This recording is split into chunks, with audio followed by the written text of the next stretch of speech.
Hey YouTube, this is Rescue Me Some Park Fan 62. In today's video, I'm here to review the 2023, no, or 2024, I'm sorry, Elimination Chamber. Now, I'm going by with what I said, in my predictions video. So, let's get started. They did have a kickoff match, which was the Kabuki Warriors versus Indy Hartwell and Candice LeRae. Now,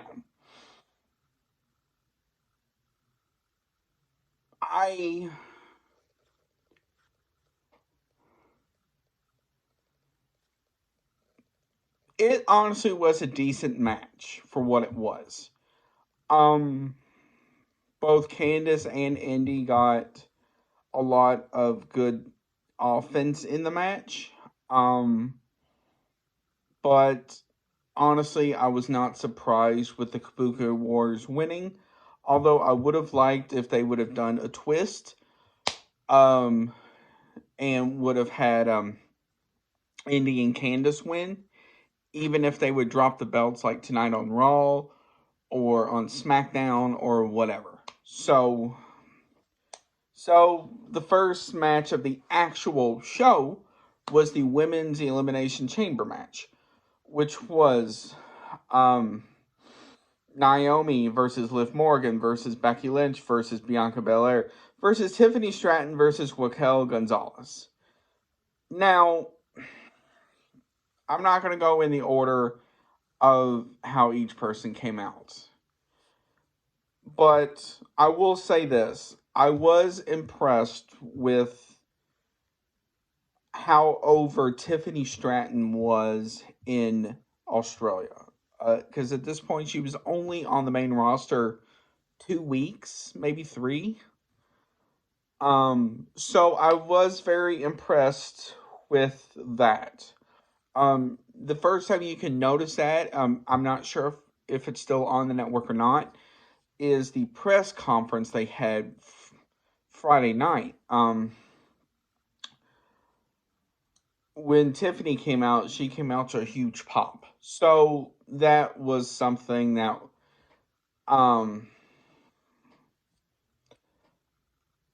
another one who was over there as well was Liv Morgan.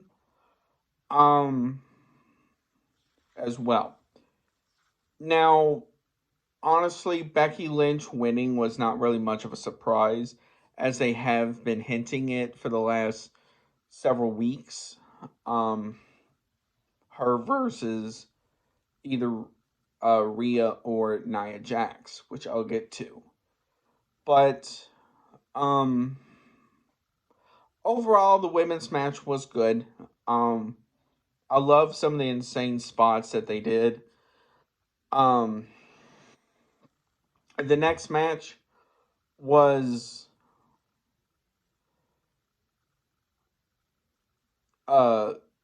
Judgment Day versus the Tyler Bates and Pete Dunne. Please forgive me, I forgot their tag name. Now, this was a standard tag match, but here are a couple things I liked about this match. First of all, the offense Tyler Bates and Pete Dunne got it throughout the match.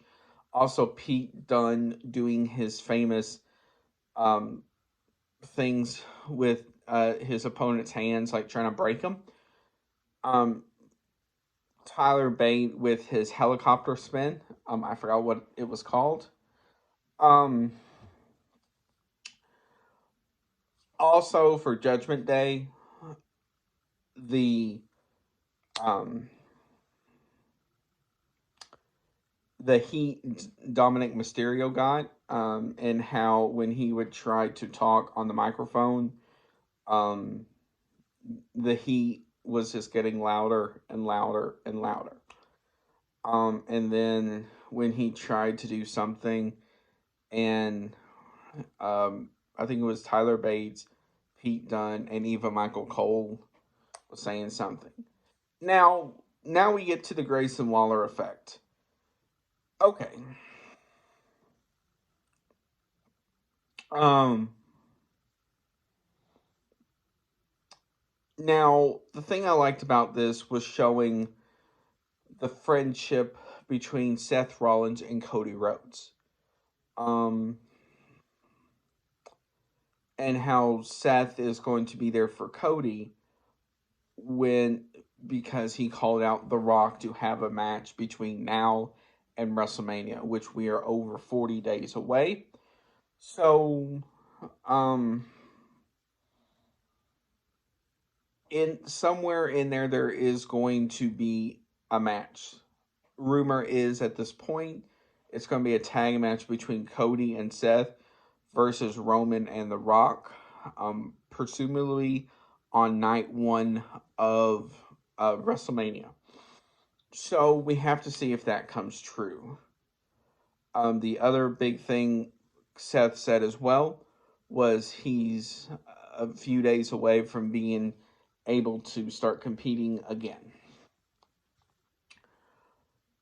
Now, those were the big takeaways from the Grayson Waller effect, which leads us into the men's Elimination Chamber match. Now, first of all, LA Knight is over in Australia as well. I loved how loud the boos got for Drew McIntyre and Logan Paul. Lashley came out to about mixed reactions. Kevin Owens came out to a loud pop as well. I also loved the storyline they're doing with LA Knight and AJ Styles, how he came in and beat the crap out of LA Knight with a chair.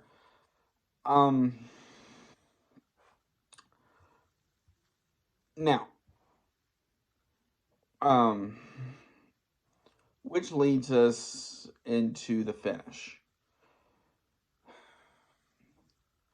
The finish, like the women's, was very odd because it showed what the chamber match can really do for each superstar. With Randy Orton, it showed him having back problems. With Kevin Owens, it showed him, struggling. With Logan Paul, it showed some of the different insane bumps that he took.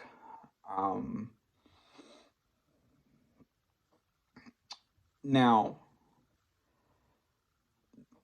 it came down to the final three, which was Drew McIntyre versus Logan Paul versus Randy Orton.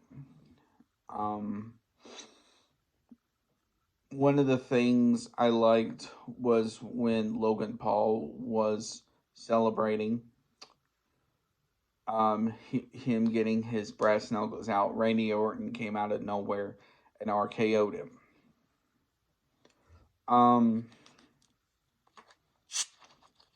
So that was one of the cool things.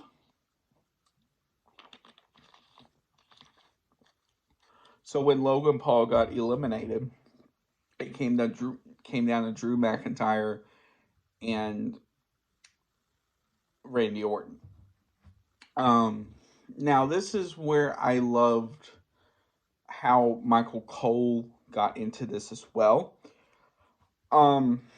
So Randy Orton came to the ropes to do something, and Logan Paul came with the brass knuckles and knocked him out. And so Randy came over, or Randy fell, and Drew McIntyre pinned him 1, 2, 3. So he's going on to face Seth Rollins for the World Heavyweight Championship at WrestleMania. So tune in tonight on Raw to see how that starts, which leads us into the main event, which is Rhea Ripley versus Nia Jax. Now, okay. First thing, Rhea came out to a humongous pop. Um, that was one cool thing. With Nia Jax, she came out to a sea of boos. Um, Now, one of the things I liked about this match in particular, while it was still predictable on Rhea Ripley winning or retaining, the thing I loved was how it showed how dominant Nia Jax can be. There were several spots throughout the match that showed how much it, even in pain, Rhea Ripley's willing to go through.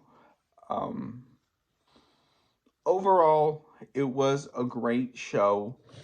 Um, they had 50,590 people there, um, which honestly, for a B pay-per-view show, is honestly not bad. Um, I forgot how many the Rumble had, um, but honestly, that is roughly almost as much, if not slightly less, than what WrestleMania will have. Um, so honestly, it was not a bad show.